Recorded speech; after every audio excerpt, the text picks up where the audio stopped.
governo de Bolsonaro. O senhor concorda com Wagner Moura na apreciação dele de que o governo Bolsonaro foi um governo fascista?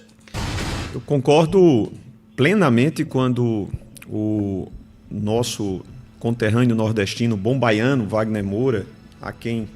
devemos o devido registro por uma grande conquista, não é comum que nós a tenhamos, em que pese nesses 2 últimos anos o cinema brasileiro ter sido laureado com O Agente Secreto e com o filme que foi premiado com Fernanda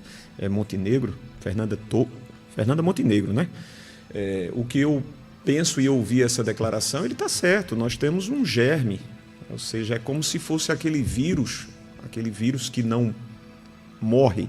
e em alguns momentos ele termina se voltando contra o nosso organismo de novo através ou sob formas diferentes de patologias. Então, por mais que tenhamos nesses 50 anos de 64 para cá um período que para a história é curto, Arquimedes, se você não tiver o devido cuidado para rememorar, principalmente para aqueles e aquelas que não souberam, ou que também não tiveram a curiosidade para saber o que significa viver sob um regime ditatorial. Eu, por exemplo, se eu não tivesse, por força de ter nascido numa casa onde 2 pessoas muito caras à minha existência, meu pai e meu avô, que foram caçados pelo regime de exceção, se eu não tivesse o detalhamento do que significou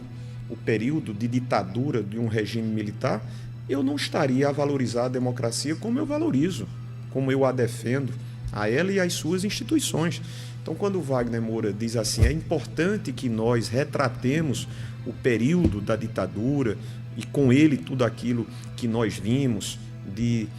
tiranias, né, de censuras a vocês próprios, homens e mulheres da imprensa, de torturas nos calabouços dos doi-codes da vida, mortes incontáveis. Se a gente não retratar, principalmente para quem não teve a curiosidade de pesquisar e de saber o que foi o regime militar, a gente não valoriza a democracia. E aí acontece o que aconteceu em 2022 e em 2023. Muitas milhares de pessoas tomadas por um apelo que era o apelo de dizer nós vamos lutar para que as urnas possam retratar a fidedignidade da vontade popular, como se elas não retratassem. Vamos às ruas, vamos aos quartéis, vamos acampar em frente aos quartéis, vamos convocar e chamar, pedir, clamar para que os militares venham às ruas e tomem o poder. Isso acontece muito pela desinformação.